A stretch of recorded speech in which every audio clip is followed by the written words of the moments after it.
Toi fatalo fatu swa fo Yesu Keriso se tato ekalesia. Nei taiao.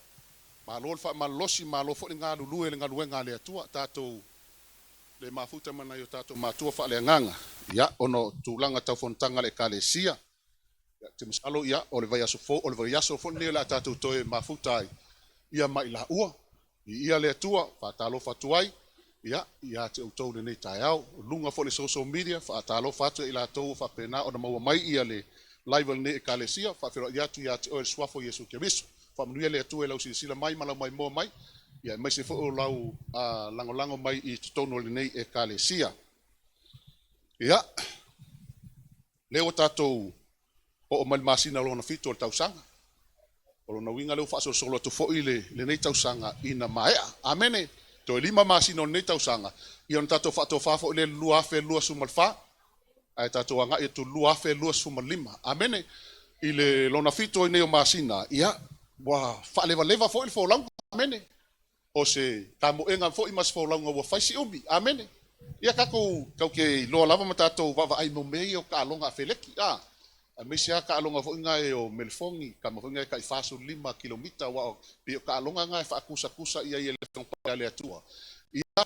le kamo enga alfa na le tua amene o le amakanga al kuunga kia ka ia pa lo amakua I kamo mo alu la ko fo lang ka fai sawa le o kanga amene e afa lo ile kamo sanga ia wa makanga ye ko nga me ho va ku makanga al we for fa violence amene wa give up less amene wa makanga nga slow down less amene it depends la bala ile ka ole kamo enga le amene ile ko nga ka penga ile ka kabo amene ole e fa penga umala fo la ngone ka ki ai ole ku masi ile o se mea pupu amene ka ko kamo e mangi ka sanga ko fa tai le tua o le hawo o malfiku masi o lo e malo si pe le tua amene o lo tu mau pelo fia le tua amene lo e au na pe le tua ma nga lua pe le tua e ui lavanga yai makangi ao le fo launga e ui lavanga yai me so wa inga le fo launga o le lava ke ku mau le li amene ia le tua fa tai le tua I lo wola au ngai le tua so se me lo e nga lua e fa tai atu ile nei tai au ai la ka ko wola o pole tu ya o ko masangi fo lo ka ka ska ka fai me ai po wangele sala mi amen so elo tusil mo moko ni tolum tau pe suma 5 mo moko ni tolum tau pe suma 5 o ke fifa ngal fa upe kas ngal fa upe 5 suma 1 ia un kako fa longo mai pele la fiong pa ya le tu amen ko pe 5 suma mo moko ni tolum tau pe suma 5 ya sila le e pe fa pena mai lautus ya fa pele mai lautus salmone amen la nga ole ekalesia le tu ka fia le upo le tu ka un feo ai mal pelu amen a fa fo e le ke u ko kongo ele pelu le tu so mai amen la nga le me le fo pa ele tu ya ngofo le fiong pa ya le tu ko kongo ya ke o tele la o lo winga le me kiki le upo le tu a fa markala ala fiong pa ele tu ia ngofo le fiong ale tu ka ko loko ia kele lava ma ia ngofo kongo ya ka ko awila ia ke fia wai ma avel me amene ale wa fia wai ma upo le tu wa ke ko kongo o se ke ia kala ngo mele nga pa ia ala upo le amene awa alu fe ki apolo le ko ka su fa kali mar ki apolo se su ka pu fia le nga ngo fe ko ai mar ki apolo ele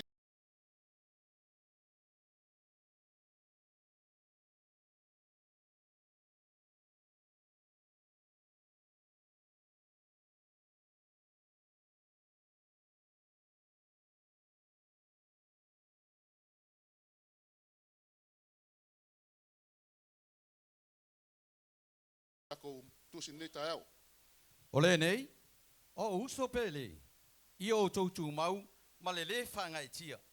I alu lo o tau wha maa losi renga luenga le ali, ma le au noa. Ina u o tau I loa ele se mea wha le aunga, lo o tau tauti ngā I le ali. ya to fai tau tasi mai lava la vea fa mol Ole nei, o uso pele, I o tautu mau ma le whangai tia. I alu lo o tau wha maa losi renga luenga le ali, ma le au noa. Ina u o tau I loa, e le se mea whaaleaunga lo o tautau ti ngā i le ari. Foi tau whatasi ala alfa palangi le lunga ifa molmole ia.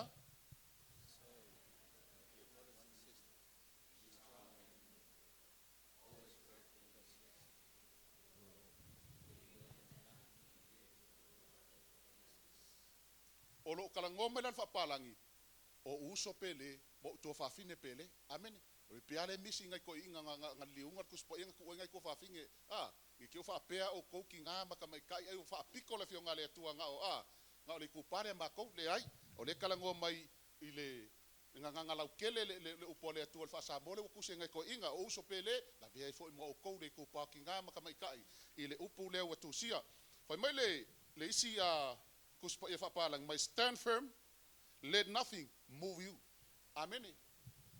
O le whaias whawhain kā le whaasamoa le malik i le whaasamoa o uso mo tua whawhine pele i au tautu mau ma le whanga etia ka whaias whawhain kā le upu lea le whanga etia amene i le whaasamoa i anga paul meka kau marama miro le whanga etia i koe ngā me whunga le pe ua le lei se me whais ka ke langonga pe e whanga etia aro ka loko i le keu ngā wharesai i le aso sa amene amene pe a whapeo e mawhapenga whanga ngā kia no loko amene amen, praise the Lord. O pila whapenga, an mela le whai merikara kuspa i palang. Whai maia, ia ku mau, awanga ia ise mea, e luea lau ku mau le li. Pe ku lei esea oi. Amene, mai le wala au man ngaluenga le atua. Amene, ole ngaluenga le kaku i ngalue ai. Male i le wala awinga o tātou e le atua. Ole kako ke kawinga ise taua whaale nganga i aso umalava. Amene, mala nei taua, e whaale nganga, e le faltino. Le la kako ke wheko ai lava, i aso whaisoo, ma le li o lalang nei mana au. Amene. I le kako ngaluluan ngalue ngā le atua. O le mea le lem whai ki Apollo ia kako. Le anga e ki ngā le loko ki Apollo. I ngā ua wala au le atua ia ki oe. Ma ko kofi e le atua oe, i lana ngaluenga. O le mea la lai whai ki Apollo manga au. O le kama whaifo i ngā le whaalawe lava i le kako kamo enga. I ngā ia auange i maulo loko. I le li, awangi e ku mau nga luenga le atua. A ia whapenga o nga lue a oi. A maise se mauala ki Apollo se mea whinga le o loi ko kongu ia kaika. E lue, amene. A maise se mea whale kingo, wanga se mea pole anga sala, pole ala war ko ngā mea. O ka mwhaila ki Apollo, e lue e ka ko ngā. Amene. Lau kalangoa kui tono al tusi le a konito, e kalesia le konito, ma kauria foi. O le kusi mai ia Paulo ia konito. Amene. E le ko kongu Paulo konito. O le nga lue ia Paulo kongo Efeso. A le kusi mai akonito. O nga le kele o se ekalesia mo kwa kele o isi so ale ngai ekalesia. Ekalesia konito. Kako fai kau mai a maka man maka mua. A le la o in ka operation malima. O le foi ko kusi mai Paulo mfa mangaku mai ile ekalesia le konito. O nga boyel kulanga le sa wa o Paulo. Le toe tu mai o e what? O le li.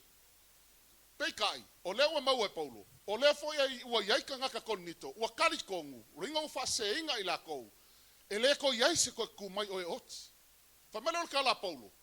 A whaila le koe kumai i e uoki. Longa winga wa le aise menga linga kumai Yesu, aise halanga menga linga whakuinga Yesu. Ai a whai wa whatuina Yesu Keriso. O lang winga kaun koe kumai fo i e uoti. Amene. Le ala kama whaila Paulo koe a wao la kou, whamamlama ya la kou. E toe tutu mai e o ti o le li. E leo kalangoa aku la Paulo. A me ku mai le koe kuku mai le kingo. Amene. Ia, se kakawo ia. Ngai whai kau a koa le mai malama mai. I le kalangoa Paulo le kalangoa mai ai. O le lulu ma le pala. E whakuinga mai male. Matango fie. E oki lor ka ngaka le kingo ngai awo le li. E kangu mia pala le kingo aronga nganga. Life no e male atua. O le menga le kalangoa ai. Ia Paulo. O le fola kana ngā Paulo walanga lewa o ia le whingpa ele atua. A o le sorsi kianga. Whai mai a, e mua on toi tutu mai o e, woti o le ri. Amene. Le la o Paulo whamamlama e Paulo ia le kalesia lea. O ngā wai ai foi ka ngā konito. Wa whaseinga. Wa whaseinga. O le lapa ka inga foi la lea mo tātou. Kerisiano. Langa ngā, o lewa makua kele lava le au kau whaasese le wai ai. Ai la paka ia ka ko langa kasi le mele luea ka ko malinga bala awale tu manga luenga le tua o kariko ngunga ss makariko ngunga pepelo ai mese o perfecta pelo le ka ko lo saka ko ngalue mangisi male ekalesia ia ele ngaila o isi ka isi la ka ko lo le ka ko ai wa fa se inga ila to a o isi ia ua vala au lava le atua ia ila kou ave ila kou ma perfect amene au isi ua fase inga perfect a le sau le lapaka inga le fiong pa ia le atua ile mele ka kau fa ke ka kau mal mele ka kau nga lapaka i mai ka kau le fiong pa ia le atua ai fai kau le mua apostolo a Ioane apostolo mta upe fafa mua Ioane apostolo mta upe fafa mua ia le au pele au watu te fa alongo ya nganga malava ai o tofo ya nganga pe mai le atua ila to a wai to tele perfect pe pelo wo watu laulangi a wai to tele perfect pe pelo watu laulangi ale lapaka inga lale mai Ioane ile kusi le au pele awa ko ke fa longo ya nganga uma ale memo mu ko fa ka ko tofo mua pe mai le tua langa le so foi la fa mai ya a fa le ka kingo ka ngaka le nga mali mai Yesu le kingo o longa winga e pe pelo a fa yo kala inga le sa unga ka kingo nga mali mai Yesu le tino e sa ola ka ko ngale amene o le mela le ya ka ko fa ile la ka le me ka ko o le won mai ka ko le mele aua e ke fa longo winga kala aua le vave e fa longo maku ura vango ka kala mai el ka ko ngol ka kale langa ka kala mai ai fa longo kulo loko a makang sa veo fa pecho pe ia mo ile mele pe ai mai sala se sa pelo feka wa ka kongi fia ko inga pelo perfectang fa ngai sa o me ma ngai ya ke fia ia pe sa fa pe o le tau sanga fo le fa e lo tofi place to in amen ia linko fi place ko inga ka ko kalesi amen pe sa fa pe o la ave ma pelo feka le tua wa benga le se ais ngai fiu wa le ke au ngal nga e kalesi ma nga ka ko ngunga e le vala winga o le tua nga le ko fias ka ngaka oi ave ma pelo feka kofi le tua e kofi le tua oi ave ma apostolo ave ma fa au ave ma fa ya ongal kuspaia e ave fo yo perfeka a o le tua pule ai e le pule ses a meia le fo la pakai meia ka ko inga ya awange i luea le vala winga oi mai le tua o le a ia le lei lau fa alongo le nganga paia amen fa mai le kala fa mai le fetala inga Yesu le mata lusu mal fa upe fa ka le lima ia ona tali atu ai leo Yesu ua fape atu ya te la tou ia o tou nei fase ina o tou se tasi a wai to tele o mai lo ingoa ua fape ane o au nei o le Keriso la tou te fase foi tangata i to tele o le fetala inga le Yesu mai au kong nei fase inga o tou se tasi a waya e ko akele e le o mai le suafo Yesu fa me o au ngei o Keriso o au ngei o Keriso o le kako Keriso le ko ki fa kali le aso sikianga longa lua e ko fio fa alua mai e ku vai Jerusalem mai le ku vai se simea amene ilunga le maunga olive ku vai pe afio fa alua mai Yesu Keriso amene le sa wengo fo kupu fa kasi malanga e kalesia le afe ka usanga ilunga ngei amene nga ke pule la ngei ai ka pung yel nguko sakangi ma velo ila ko le ngaka ka ofi lokai amene ai pule ao Yesu ka usanga yafi fa kasi e ma oe nga u saunga le wa alunga sikianga amene le la pakai mai ya Yesu ile tusi le matai fa pelusu malfa o wai tu mai Keriso pelo wa pero feta pelo la tou te fai longa tele ma vavenga ena ia fase ai e wa filfilia lava pe a fai e ma fai ai a wai tu mai Keriso pelo ma pero feta pelo amene a kongu le lope ki ala la mai wa yese pelo feka wa kala ngoa kia oe manga ke saua alo fa pe tau sanga fo pe ia manga ia le beleng fa me pelo feka le ale leila le wasu me lo wa o pole tu amen nge me ange wa alu se oli ongo pelo feka pelo amen le ala fa mai la fi on pa ia le tu fa mai Yesu e ko akele pelo feka pelo aka ko hol mo Timoteo on tau pe fa mo fa mai ya o tau tino mai le nganga yo esen si fa tu tau sanga muli onol fa longo yang nga fa se mam ta upo te mon onol pe pelo tanga ta pelo o fa longo ina la to lava loto fo te fo le o me asa kala nga Paulo moli mau ya le nga pa ya Paulo e ko akele o ese ya ile fa tu tau sanga amuli ongo pelo ngia la ko amen o le mela le la pa kai mai ele fe pa ia le atua ia ka ko kelsian awa ngai pelo ngia oi awa ngai pelo ngia oi aquele me se fe ka u que no me se fe ka u ele pelo ka u sis ole mafuka fa ka so ka u malenga pa i ole tua ole kai ele nga pa i ole wola mo wola langa le ka longo mai le romba lon ta upo valu fa upo sumal fa fa me ya o atali i umma ole tua e ta ina ai ele nga pa i ole tua A fa pekere kan kongu e nga kope ala lo su e ai. Fa upa su fam ka upa valo le Roma, nga fa mai se su e fa e pa nga pa fa mole. Mka upa valo le Roma fa upa su mal fa mai ya o atali I umma o le atua. Ma fa fine umma o le atua. E ta ina le nga pa I o le atua. Awa ila to umai ta ina le nganga o le tua. O atali ila to o le tua. E wa fa longo la I. Amen. A fai o oe o kangaka o le ri, a fai o oe o le atali I mala fine o le atua. E ka kaua nga ka inga le nga pa ia lo wola, malo wola. Ai sia, langa se fe ka kou. A fai o le peng fai aku se kasi o sa, o le kaua le ka kauinga, o le taua fa le nganga. Ele ma fai ka kou nga kau fa le kingo. Ai eila le nganga pa ia ia ka kou. Wa o me le nganga pa ia ka kou, le tau e ka kou. Amene. Le la pa kai mai ia ka kou. Ai le ngang pa ia kako. Wo fo inga fo ia le ngang pa ia. Anga me alo fo ia kako. Amen. Le la fo inga ia kako me ka revelation gift. Ia se ka u mai ala ia me alo fanga. Me alo fa ringa sau kako ia. Word of wisdom, word of knowledge and discerning spirit. That's the gift of the revelation. Amen. O me alo fanga le o fa ringa. O le fa ringa o nganga. O le upol poto. Malea, o le upol malama. A ya kakou la mea lofanga, e lewa umang fo inga ya kakou la mea lofalanga, kakou ke lo le iai. Le meka o le perfeka pipelo, pa le perfeka mo. Langa a saula le perfeka pipelo, ma saula ka ngaka pipelo oe. E mua ka uele nganga pa ia ya ki o ala mea lofa ia, mea lofa leo le sa ilinga o nganga. Le ka ngaka le sa. Ai fia kat kongula iai. Lai mo kusi el mo tupulong ta upo sumal fa. Amen. Inga ua mai avia le kali o yerpoam. O nga fa kongu le yerpoam o nga ngava. E anu perfeka ko inga ngoya akia. E fia ilo se kala. Po le alku langa o yele mai o avia le kali o yerpoam. O le ka fa kongu nga fa yerpoam o long faletua. Anu fa fing ese la ei au ke la ei o le faletua o kup. Ai anu la ei ese la fa fing ese. O ngai halu le ya akia. E kalango ia, po le ase me. E kalango ia po amo longa fale kua ile ai kia le la fa ia lu perfect. Ai kalango le nga pa ia ya akia. Pa sa o ale tua ya akia. O le ko olu ia po amo le la sau ya o le la sau fa fing ese. O la sau fa fing ese al ko olu ia po amo. O le kupo isalae. Le la sau fe sili mai ya ki o po le ase kala le.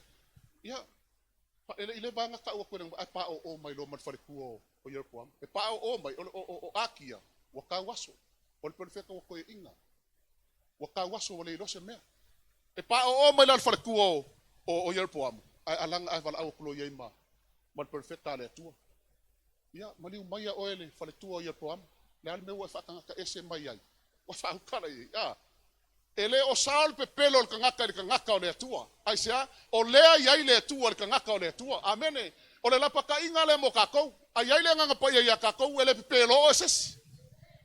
Al fa ngofi fa se inga kakou. Pe fa pe nga kel siango lava. Ai le malama kakou nga luele nganga pa ia kongo wa kakou. Amene. Langa le saul le kilango ango me ka fa sele sa kamingi. E mo mia ye kakou. Le ta inga le nganga pa ia so sang ya kakou. Pe yo ngala pakai male kusir ka ya ngi. Amene I meu perfecta pen. Amen. Ai foi ngai kong volam ka upunga su ko luale momor tu punga fo ia le sikala. Perfecta kala vo nga sa nga kuli mai le tu sa ka ya yer poamu. Ale nga salama me le anga sa we isa mal fa ko nga le tu nga fa ia I le perfecta le kala vo. Alu awang e ngofo ai se nge ya se fale sang e ai sang e ingu nga umang ka o le fe au sui le awala ko sa wai. Awang e ko sa awala nga la ko. Ai la le perfecta ko inga ko ngolu. Perfecta le makua. Nga fa se el perfecta ko inga le. Ka mai perfecta le. Amen. An wa ko la mai fa longo lo perfecta makua le sa le perfecta le ki markala le perfecta le ki. Pa mai lo markala al perfecta makua le lang fa nga fa ngo fo ai fo lo sol fangwa so la ku so walu ele fang foi for asing ile so lo ko ile ringa alu lo la ku sa ol perfecta no for ka ngakale ba test du perfecta le pe mong el perfecta le tu fa lo ye markala al ko ingale ia le la fam kala ko eskamale la ki kyor kalvo fa lo mo bela ka ko kalvo ol perfecta kalvo ngar o nga ngawe abia o ma ngale tu au ke fa pe for langa se yo makua nga no nga lo ko le tu fa nga le tu amen Langa kofi nga le atua le fa pe kofi le atua nga ka ma ku ma singa uru pe yo amen le ye kofi so se sia nga nga waku nga loko le atua fa nga le atua amen le la fa makala klo perfect kala vo le ye perfect ma ko yo wa usawur kala le atua ya kia usanga ai sanga wingu au fo nga wa fe se me ko mala lo se me bolo ko fo ya kule bolo marka ko inga oi ko fe kala mai lava le atua ya kia e fa ya ko ki oi e a sau wo fa afi male ko e sau ki ai mai le ala ukari kongur ka mai perfect maku ayon ma fa fongo ka ko fa penga pi si de ku ka fa pe ia e sa orang ka ko maku nga lo nga le tu wa leba wa lo nga lo nga le tu wa inga sa ai ingu o male fa ko ngal perfect maku fa me ko fo ia ku beleng le wa lenga sa wo fo ilo mastam le ka nguma ngali ya le leonga uma amen nga ai ya le leonga la fo la lo le ye pingo stamale nga kile leonga al me fa kai ele ai a ko le leonga fa sanga ilo leonga ia male asingi respi ko el wakuro perfect makuole a mai longa ki avike amen fa melo mar kala perfect makuole sa o ole au ngale tu ole ngikanga wa fa au kale ulla mo ka ka ya e makukua ai kala pelo amen ka ko fola kala vo fa ke is kanga ka makuola ngon ke siango al kala pelo mo ka ki amen e ke lo le leia kanga makua fa ko muinga le nganga pa ia fa longo ia a fa longo ka fo nganga makua le van ke siango ake fa ke ai mio fa ka mai ki ma mio fo ngale fa au ke fa longo ia amen o la pa inga mo ka ko uma la vangai mea amen pela ngo fa ku o le sefe o ka ko o le ka inga le nganga pa ia lo ka ko amen e misi lo le nganga pa ia mo ka ko o fa kula ia makua o ka ko ke siango e le lo e le ka pisa Asia kau kele ma faya ma se me kasi alang fai mai Yesu le yang evangeli Yesu maka po suli ma fa opeli ba no fa unga fai mai a wato tele ma faya se me tasi pe a ule ya ai fai mal Filipe fa po sumar ko fai mai fai fa kasi ia o te ma faya me uma ile so mai ole nganga ole tua ia ka fa kala ia amen e mo o mia la ka ko le nganga pa ia inga ia sefe ka ko le ile langi ka ke ola amen o isi la ba ngai e mafu ainga nga malue lo kule malanga luenga le tu o kakoa miu amene o le a mio kanga ka kelsia e ka kaunga mio ya mio le tu inga ua kelsia amene e ka kaunga fa kongu le wa le nganga pa ia nga ke fa kongu la kakoa mio amene o le kala le Paulo nga faile inga ole a alu ia i o Yerusalema Lai fe a ua le fai fe au maka kai ole kalesia Efeso e o mai. Il mka upun nga luenga luas fu fa pa suma levanu ngala fe melor kala Paulo. Inga ua o mai le ori e fe melor kala Paulo. Nga kau wiloa wa tau wiloa la ua mio a o yai ke oko. Fa mangakwe Paulo le kalesia le po kai le kalesia le. Le a mio e ka kau nga mio ai me ka o kai ole kalesia maka ngaka ole kalesia. Amen fe melor kala Paulo. Wa kau wiloa la ua mio ai a o yai ke oko. Ai sal foi po suma le iva famia sa au ngai le tu ma loto ma lalo amen kala nga Paulo famia sa au ngai le tu ma loto ma lalo o isi kelsiango wa pa ua o le loko fa ma lunga wa lue le loko fa ma lunga la ngol fa ma lunga kupu mai ile a le loko le anga o le fa ma lunga kupu mai loko le fa mangalo o le fa ma lunga kupu mai makka fa sisia o le fa ma lunga kupu mai le ola fa u Amene. O fama ulunga kupu mai ya nganga ye kele leanga. Afa mele kala Paulo. Na wa ngale tua male loto mo lalo. Ke loka ko kesiango. E mo kwa mo mia le ola loko mo lalo go kongo ngalwenga le tua. Ele ngaka go kongo le kalesia. Aya ka ngie lalangi e mo lalo loko o ngale o le kari o le tua. Amene. Langa wa kele ngaka valea. Loka ko val awinga. Mapala lasi ese ka ko ngalwenga le tua. O speedy le o fa mawalunga ai mese lava se i lo se o kai lolo singa bea o kai o ka mangaku fo o ka sili ku iska nga fa merka la Paulo ye mangaku sili ngisi yake oi don ka nga ka fa mawlalo nga loko maola mal loko mawlalo awe ke fa mawlunga nga we mala lama se mea po wai lolo upole tua ai lo ola malea fa mawlalo lu mole tua amene ku wa bango leska nga ka amene langol sipili ese le makuasa wa sawa ko kongo le tino keriso Mafua ngalenka wa misa mengo e kalesia. Fa mawalunga lasi, pe ko ai mal fa mawalunga lasi, umai fongo ves. Al kasi le me alela pa kai mai Paulo ya kako. Tu mau ma le whanga e tia. Aua ngai lue se me kasi. Oe ma ngaluenga le atua. Amene, ai aku mau. A whapea o kako uma, wa whaklo kalasao ya oku. Yo ofo ya kai, o loka wha mau lungai. Ke leo kai me kalango mele nganga po ia kia, o ke wha mau lalo le lumo le atu. Amen. Ili wha mau lunga o loka loka. O le ngaluenga le nganga po ia. E ngalue mai e wha ale leia lo kako wola wha le nganga. O vai vai inga o lo kako wola. E kalangoa mai le nganga po ia ika i mea e vai vai e lo wola. Inga i wha penganga wha malosia ma wha ale leia. Amen. E le ngalue mai le nganga po ia wha pe mai. Ia ngai maa ngai ya. Anua o le wha mau lunga. No. E ngalue mai le nganga po ia. Iaka ika, makau meka ika, e wha mawanunga lo loko. Ioi, ang hila so nga uwan ka avan, oh, kalau wha mawanunga nunga awan. Amen. Amen. Wa ipala uwa ay lunga isi av ka avale, e mesya nga av ka avale asi. O kele ipala uvale pe nga faiso ulima na, awa sila fia le akua, lo wika. Lo wika ke. Alu na ka avale wa alu wa pasi aku sikamale. Au wha alongo lo le nga pa ia whai mai, e ke wha mawanunga. Mo fa mo lalo le alu ka vale mo fa ku le tu fa mo le fa ma ngalo sa o le o ke le sa o le no fe kala mai o fa mo ke no lalo kala ya o lo ngalu pele nga pa ie fa le le lo ka o lo ngalu pele nga pa ie fa pe nga fa le le lo ka nga ka inga ia le amen o fa pe ku fo a ka fa ka nga fo le nga pa ie ngalu ia ke o e ngalu fo le nga pa ie so swangi lo wola so swangi me umai vai vai ka ko inga i whapenga nga kako malolosi nga luenga le atua. Langa wa iei le wala awa le atua ya ke oe e le wala awa le atua ya ke au. Ai whala me lave mea ia. O lo kako wa mio mo lo kako o langa iaso faiso. Amene. Ia, o le kusi mua Filipi e mua lusu fik. Tau ina ia tusalo o toa mio maritala le le ia ke riso. Pe a whai o te alu atu ma wheloa ima o tou. Pe o te nofo ese. Ia o i tou lo. Ia o tou lo pe asina tala le ia o tou. Wo o tau tu mau le loto nga tasi, ma manatu e tasi, o lo fi nau wha tasi ma le wha tua, wo i le tala lei. Tau ina ia tusala o tau a mio ma le tala lei a keriso. Lala wingo le kala pou. A whai o le kala lei le wia kako. A whai whai o ka tātou tangata o le malamalamu peo whekala i e su le mātai o ono whai upo e sufa, o kako malamalamu lalangi. E ka kaula o nga kukusa la kako savali, ma le kala lei leu kakulo, amene. Ai leo le kau o kako ka ngako le malamalama. Ai whaali le pongisa le laulangi. Amene. E ka kau o ngwha malamalama inga le laulangi. O kako ka ngako le malamalama. Amene. O le kako wa mio. E ka kau o ngakusa. Ma le wala awinga le atua lo kako wala. Lela pakai ma le whiong paia le atua. Tau ina ia tusa la au tau wa mio. Ma le tala lea keriso. Kolose mua mufa pues fulu. I o tusa vale e tusa male ali. Ina ia fia mai o ia ia te o tau i mea uma. Ma ia o tau fua mai inga luenga le lei umalava. Ma ia tupu pea lo o tau ilo le lei o le atua. O wharongo lo ia.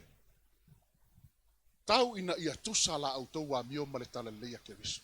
Amen. Awa e kingo mai mafua mai ia e kau ke ilo le lei le atua. Pe a wha pe fuako kako o langa. I mea le lei. Amene. Kako ke fuako i ka ngaka o oe lava o ke siango. Amene. Makauria fo, po le ala walu ke kala i Yesu Keriso lalangi. E le ai mua le fa alongo mua mai kangaka ya ke oi, mua fa ka kangaka oi. Mua lava a mesela kangaka e masangi ka ika mai loka ika. Akala ku ka ke moli mau, mua la ri de kakala. Oi sore, se ta ku ka moli mau mai Yesu ale ami vale ai. Ole ola ia le ami ole. Kasi le nga oi ol makongu o Samoa. Io, o menga fa ka lalangi. Ai aba ai la langi le suinga wa su yelo wa langa ma su yelo kangaka le tua. E ke alu aku fa pe mai kangaka o longu. Sod. Wi ia le tua mo ia il fa o la inga le ngai kangaka. Amen. Ai alang fai upuka. Langa ngaka ko vivi le tua makako kau kako kelsian. Ai kilo le la langi me fu me kako o kalelea. O kalelea. E mua kako wa mio. Ilo se kala ko ki fa ku kangaka. Amen. O le tusia Filipi lom tau pe lofo pe su lima. Ina ia vea o tau mai wale matau le ngaina. Mai ua sao le amio, o le whanau le atua. E le po nā, i lumo o tupulanga amio wha pio pio, ma le whina o vale. Ua pupula ia te la taula o tau amio, wha peio me wha malama ai le laulangi. Amen. Ua whalongo iai. O le whanau le atua e le po nā i lumo le a, i le laulangi iai. Amen. E le kauleanga inga mai o eskangaka. Amen. ele ka ule nga inga oi kongol nga luenga amene ele fa pe mais ka ngaka i aki oi amesole to lau ka mga kiru loku fakas yoi wang kupu fo ya ka ikan nga kala kulesi ya so nga lesi ai fa sidi malaysia inga ki kiru loku marka kala tak maula ka mimika tu nga ku i au woi ai saure li poki o ka se fa ale kongo o ka fia mo wanga ka amene ai sea so ka kaunga ka ngia ku kongo fo fa fa ngalu nga kaunga ka ngia ko ke riso le ko ke ola amene ai le ka ko praise the lord la vai ngai a le ka ka ulenga inga mai ka ko ku lalang amene a o ia a vaenga ia o le lue ki apolo ka ko o ngi ka ko mauderi amene a wangi ka ko a fa malolosin galuenga le tu a ia fa vai ka ko a le fa mai le vaenga lo ngalua ia lualu lo o to fa malosin galuenga le li malele au no kero oi dal mele ke au ngai le tua dal mele ke ngaluenga le tua au ke fa longo kala kanga fai oi amene au ke fa longo kanga ka fai ya ke o fa pe ya ma fa pe o fele me vala au le tua ke ngalue fai mai kala le fe le tua ia lualu lo fa malosi ngaluenga le tua ma le no ia kili ai ngai fa malosi ngaluenga le tua kuwa kolo ka ngaka ngaluenga le tua se fa kingo ngaluenga le tua fa ka kia la lo wola se ngalua ile tua mfa ngamo ngaluenga le tua nga kilo le me fe le tua ya ki amene awa ki ke kala fa me ka ngaka la ngol menga ki apolo le fa kom fa le anga ma fa vai ya oi awa nge lo ko kele ngaluenga le tua ale fa me le fe le tua ia lualu lo fa malosi ngaluenga le tua amene ia kili ai nga awa le tua pe fa me si yesu so ya korio ya kili ai poi ar kanga kai fai au kala falongo kule dai fai mo kala yang langa le fapenga akili ai ngo wa ngale tua amene au ke pole kala lango la ngeye fai kala kanga ai a fai ke falongo ko fai so kala am ia o e ka fai au news amene ka ke fia mo ka fapenga fai ngisio ka news praise the lord am ia ka amene ka le au mo kanga ka popular la ngele fai ngo ka kala ai le lei pe afa pe o kala le lei amene ai le anga pe afa pe o la kamana le ya mama fa pe amene fa malosi ngaluenga le amen loko kele ngaluenga le o lunga la foi pes fa malosi ta ko foi pes malol fa malosi ya kili ai amene ya kili nga fa malosi wa ngo me fa foi pes le fa ngofi sak ngalua me foi pes sa mo fa penga ya lo wa fa le skin kala le skin ai me se pe ale solo le skin pes ele solo lo pese ia fai kala lo le so ke ofo ele vai mal ngai ka ia kia ulele bango pese ele ko me se pese ka solo o ngo sa ilo loko amene pese ya kile ngai pese e ia la so ke pese ai li liu makanga ka ilo pese pe ai ong sai amene pa malos afa pe ele ko fia o e solo se pese e ke le la ko solo pese ngai la ko ke vile ri amene lango lesi motive se senga isi kanga kayanga o lunga ko fa yali mai o kaika le o kaika ya mama o la foi pese nga coffee e fa pelo bala winga la foi pese nga sa fa di ingo le tua amene pe coffee o solo pese pele ai akili ai nga fa malo se pese amene ale ko le coffee lo o fiu e va bai o isi aso pese amene fiu ska kai kakari ko e le sau ke pese amene ai kasi ale le me mafuai o le lo lo solo pese amene se pe solo praise the lord amene e ya le aso e fa pengang fa manguele to ya kio amene wa umma ministry lenga lue fa malos in vala angole tua mafkanga kinga malolo ko ngalue ma fa kaulang ile tua ya kili ai amene ya kili ai ngo ko fai melele ngalue ngale tua mafkanga ma ya kili nke kile ko kaulang amene fa malos in ngalue ngale tua fa malos in mafkanga ma amene ti akono fa malos ya ko lo kele val awale tua lo ko amen yo ko wiloa o ko we fa solo menga ilunga le kof ko inga amen au ke fa vai au fo ke palafu ngaluenga le tua amen ia e fa malosin ngaluenga le tua me e lo ko kele ngaluenga le tua mal val awale tua lo soifua lua peteru mta ku mo fo pesfu amen ole nei le au soi ia tiri ai ona fa malo losio to ia fa mau ina lo to wala wina malo to filia awa pea o to fai ia mea to chele i vale lava pa me ole nei ia kili ai o ngo ko fa malosin ngaluenga le tua amen fa malosin ngaluenga le li O le ale meu wala awele tu ki oi kai lau kalvou ya kiringa fa malos. Amen. So se mea lava. So se minisi o wala awele tu ke nga lue ai. Ia e makuanga lue mal fa maongi. Awang ke vai ku lo kakala kai ke le fia ia nga sui ai le lau. Nga lue. Ai sea ele wala awinga o kai nga wala au o le tua. Amen. Ale fa merk ia kala Yesu le Yohane evangelia sub lima fa posuma le ngo fa ya tau tele filfilia a wa nga filfilia o ko.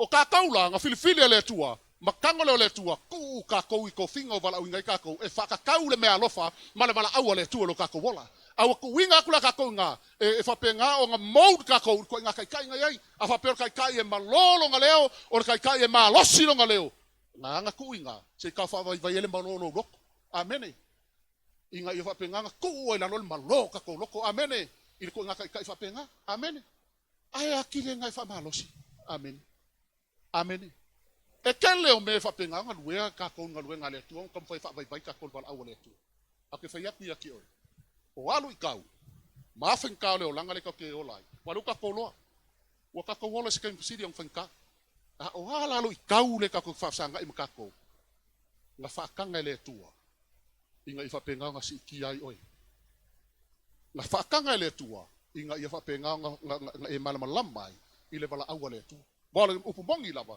leka kai nga kako lo le makakio le tua I le solo le lei afra kako lo lava le tua makakia I kai mi fa nga ka le fo nga kako ke uai on kako va vai le ao makakio le tua I ko kongo fa nga amen ya la pakai mai I alu lo ko fa malosi nga luenga le tua mo mua ia mo kwaku mau I le li ele ai se me kusanga makango fi malelei o le ola au nga le li amen o nga luenga fo ila fa au nga le tua ma nga luenga fa nga luenga le tua e ke kangi isi kaimi ka ke kangi isi kaimi asia nga le fa ngofi ale kala nga mai poro mo boko nito fa mea a wa ma ko wa poskolo wa ko kofi le tua pe o e wa ko nga ku ya oti wa fa longa kala po anga la ka ko fa longa kulo se mela oki po pole lo le ola fa pe o ka fiola le ai de o ko nge ke o ko ki nga ala kala Yesu a fa ye ke mangu lo wola e ke le koe maua.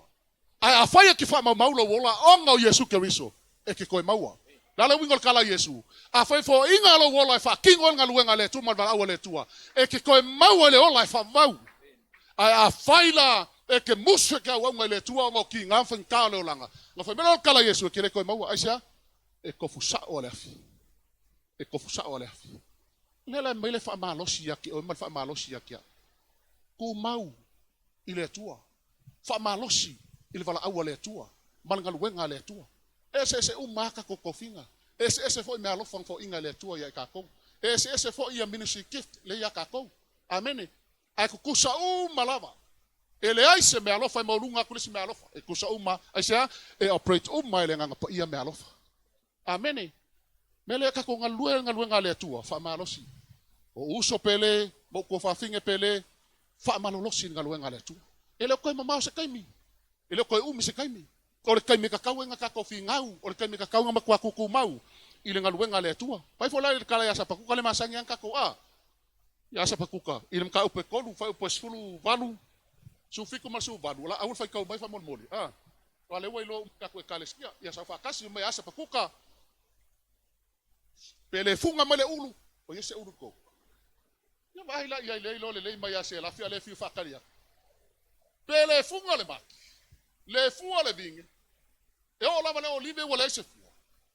E o fol pa mamo le ama se mamo e kasi. La fu povi wala ima se me.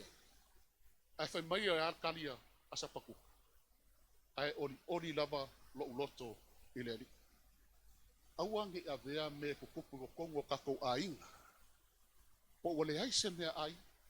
Po le ale me ai.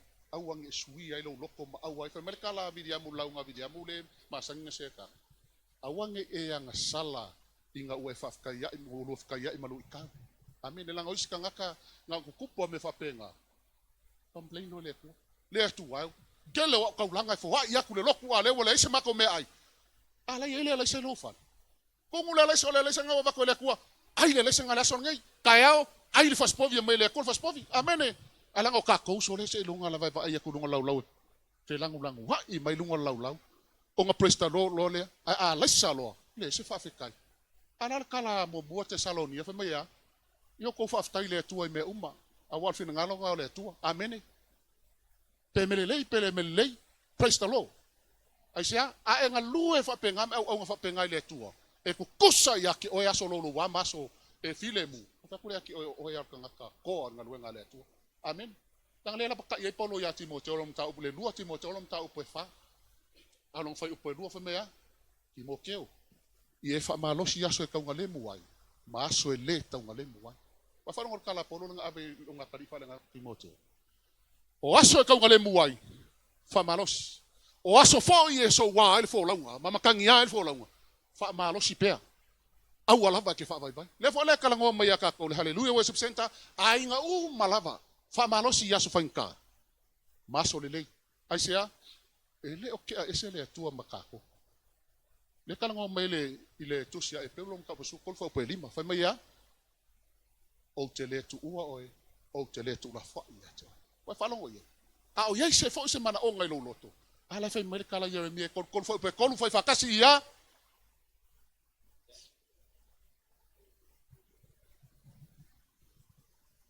O anga fai kalkus po ia. Amen. Le sa o le ia sunga whawhenga ngai aropat. Wai mea, i o kou wala au mai. Au wau ke kali aku. Mo whai loa aku ia ke o kou. Me ki kele, male whainka. Ko ke lei loa. Ai kako wole mo mua pe kelu mka upe limo whai upe fiku whai mea. Ia ku ingaku ia ke ia me umakako ke pole awa ea. O lai mangaku mai le tua ia ke ma. Ai kako wole on evangelia su whawha upe su kolma su mai whawha mea. A o mea uma, tau te ole atu ai. I tamao no suafo Yesu Keriso. Mai o ke whaia lama. Inga ia vi iar kama. O ngole akali. Amen.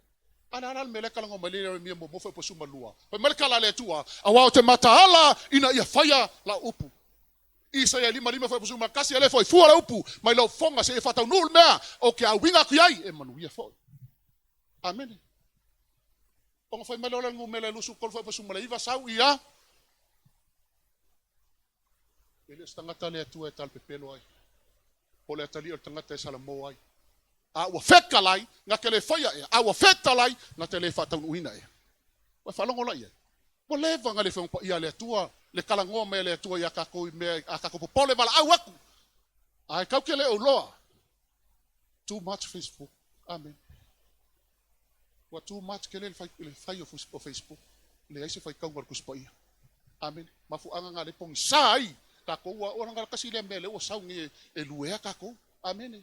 Ole saur so media le makom ka ukia. Amen. A saur Facebook wa halu po a ko of Facebook. Fiu fangu ka o sia mo mo ngase. Wa le po Facebook. Amen. Ia mai le kun mo me loku. Amen. Ana la pakai le e ke se fele upo le tua. Amen. O i kalango me le tua ya ke kalango aku kalango me le tua ya ke o. Amen. Praise the Lord. Ka ko fi Facebook. Kau fa mama ele leang Facebook manga ya fa mama le Facebook ka tango vai se vai pangos ke bia bango funga le kangor kus pa ia lang o le Facebook sili le. Amen. E ke lo ai kala angol le langi, kala angol la langi, kala angol me uma. O i ma wai. Amen. Wal mafu anga lenga Facebook bevesi ya ku fo lungo Facebook. E o le ama lo ko lua ama ai mi se lungo Facebook. Amen. Pa me Paulo e fa fenga ave ko fa masingo ngai fa la langi. Amen. Ele ka tau e fa masingo ka ko ke siango la lang. Amen. I au isi ke siango ka ba ai. Abisa misa ku ifo no Facebook. Amen. Ele se Facebook le kali. Or kali o Yesu Keriso. A o mea ia lenga du enger ki Apollo. E fa lave maluea i ka ko malvala awale atua. Or vai nga muli. Ina wong tawi loa. Ele se me fa le ngalo tau tinga. Sila la ia.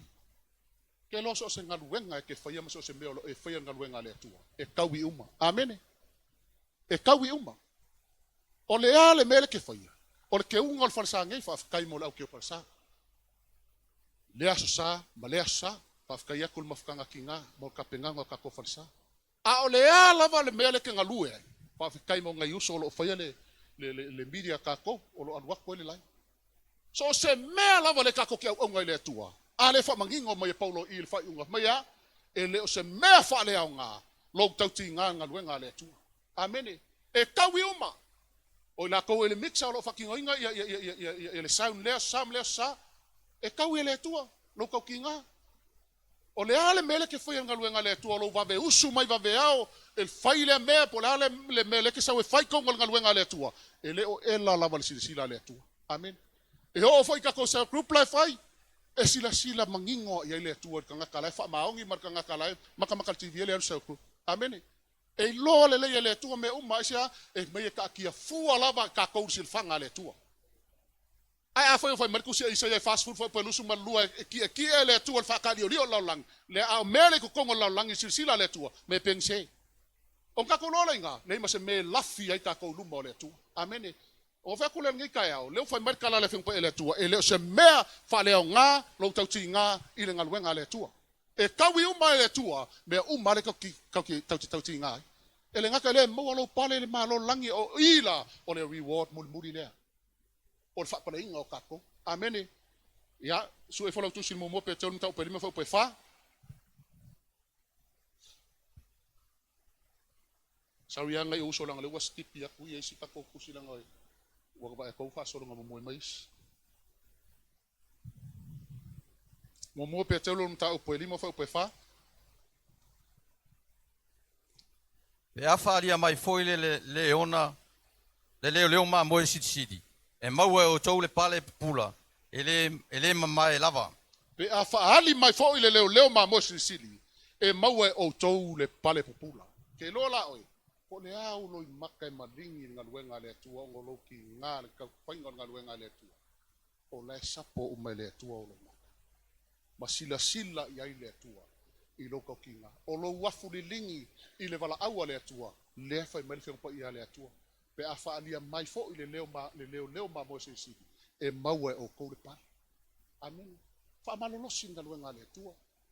O vasia o ministry kai kasi fa malolosi kai o ministry kai kasi fa malolosi. Tina fa malolosi tama fa malolosi. Kana vou fa malolosi ngaluenga le atua. Ai sia e kawi uma le atua lo kau kinga.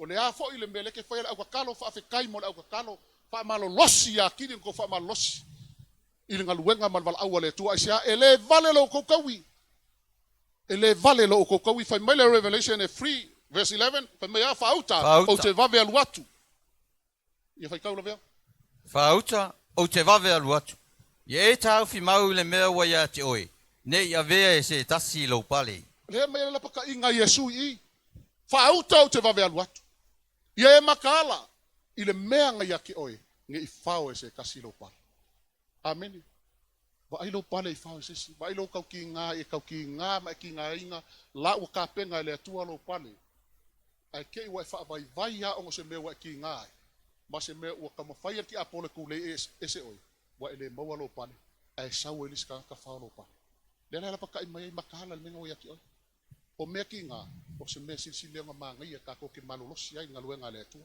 amen ka ko vai le ai ko le fa kusa me ka ko le isa ye fast food fa pe gospel na fe mai ya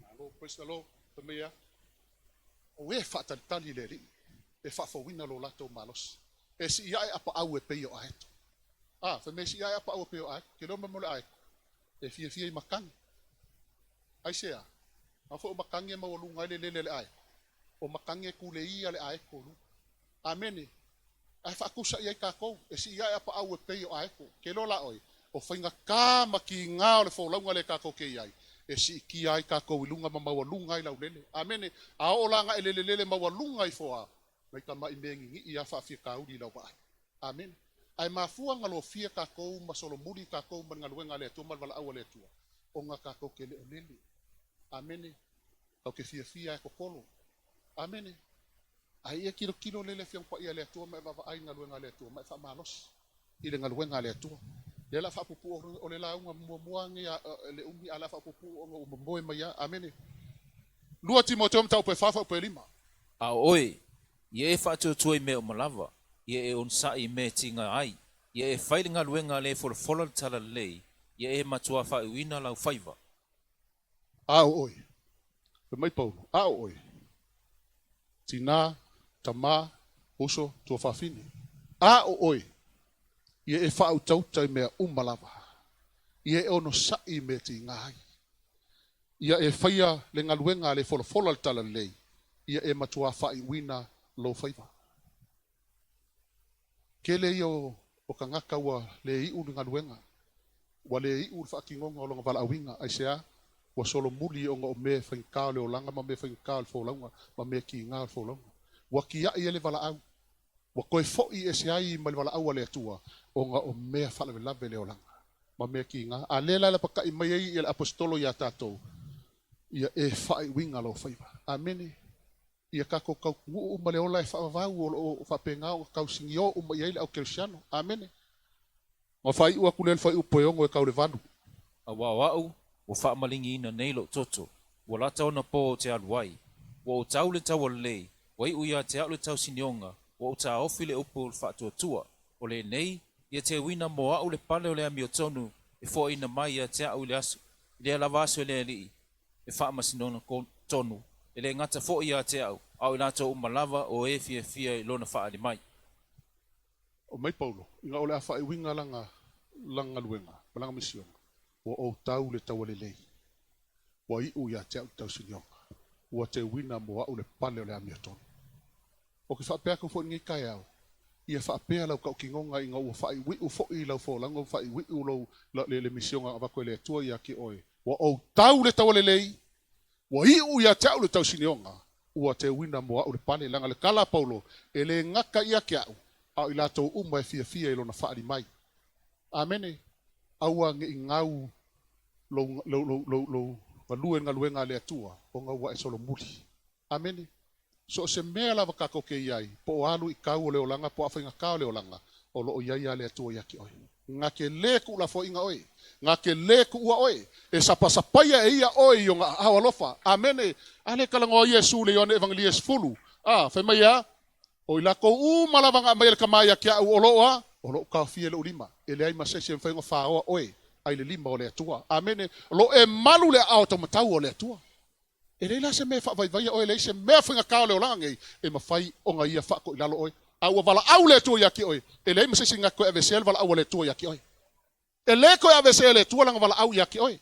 E le mawhai fau ia le maloso ki Apollo. O ngā vesel vala au le atua vala au yaki oi. E ko kofilo o le atua. E le ko suia sesi. Mai le ko mawhai sesi. O ngā ko e vesel vala au le atua yaki oi. Amene. Ai whakua ave ese a. Inga ue ko e fo ese. Mai alu ese o ngā ue ki ngā. Ia e lole le o le process e ui ai ka kou o vala awinga e le atua. E le se au wala solo le. Le kalango e peru e suma lua fai upo e lua. Ai e ono sai le ala tanu e o tātou luma. Ma ia vava ai atu ia Yesu. O le ala kangu mele kapkamo e. Amene.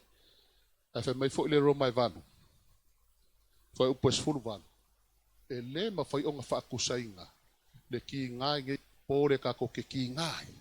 Ma le manguia lai whaakari mai. E le whaakusa i ai. Le manguia lai whaakari mai. I mea i e kau ke ki ngai. Ma mea kau ke whaakangisi ai. Ai sea, a wafai mai Paulo olo mātou ti ngā, māsangia, ma le vave mawai. Ai whaakupu mai ai le mamanu o le atua. I aki oe ma. E ka le sia. I e loko kele le vala aua le atua. Amene. Le oka pungi la ukusi. Ai e loko kele ngaluenga le atua. Amene.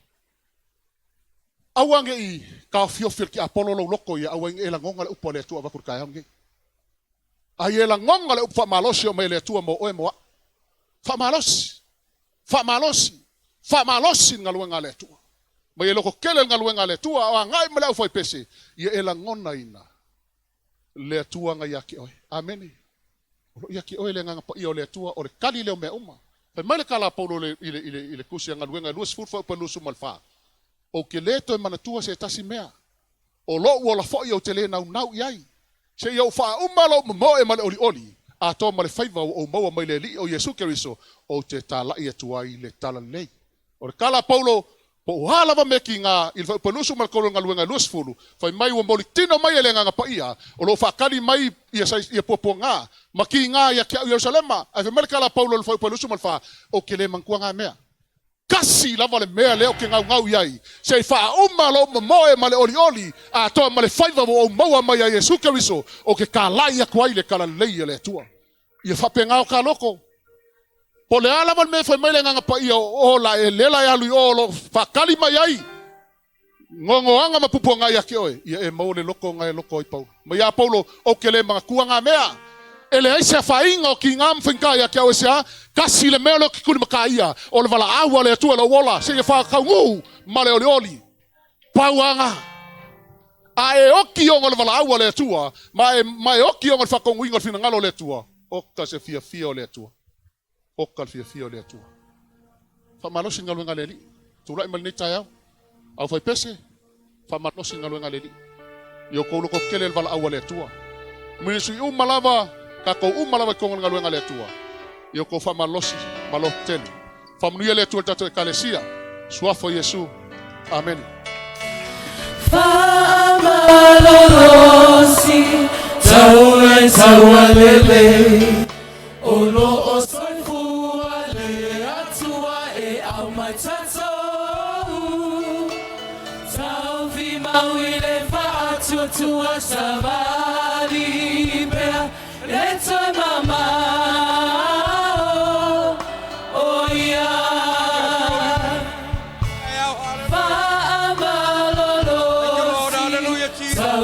Taualele, olo o soifuale, atua e au mai tatou.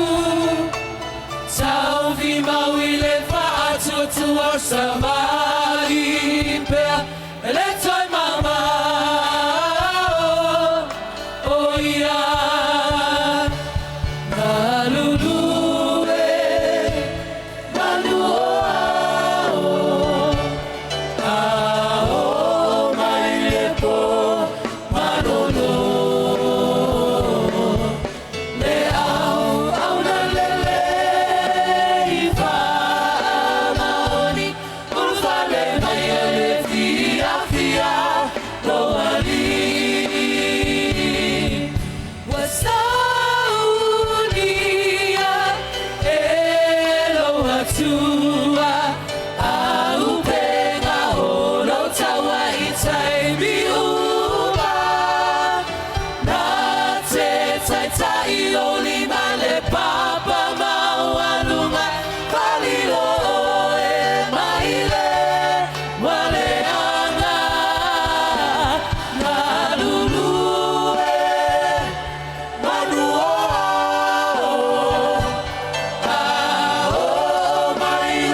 Le umatua e whalongo le upu le tai au le nei. E moni ma wha maoni le fionga le tua. Wha mei e tātou wha malolosi. Ia tātou ono sai le ngā ruenga le tua. O te tau ia te oe. E le hei asa mea ave seina. Lo wha malosi le ngā ruenga le tua le tai au le nei. Le o tātou whalongo le upu le tua. O te tau ia te oe. E le tu ina le avano le alu. Ai manau mea se talo le tai au le nei. Lo iei au au ngā le tua te talo mo oe. Te tau ia te oe ei whita, e iei whainga tau le tātou savalinga. Au te tau ia te oe, e te manao mia se te talo, sauluma nei se te talo au au na mo oe. Au anei tu ina le avanoa e alu. Matanga o fia le upa le atua le tai au le nei. Tātou whamalo losi ma tātou loto te tele. E iei maunga iei vanu, mea lo tātou uiai. Au te tau ia te oe, na o le atua e whapenao na tali mai. Ile nei tai au. Si atu au lima ile atua. Toi usu mai le tātou pese. Hallelujah, Lord. Hallelujah, Jesus. Hallelujah. Hallelujah, Jesus. Hallelujah.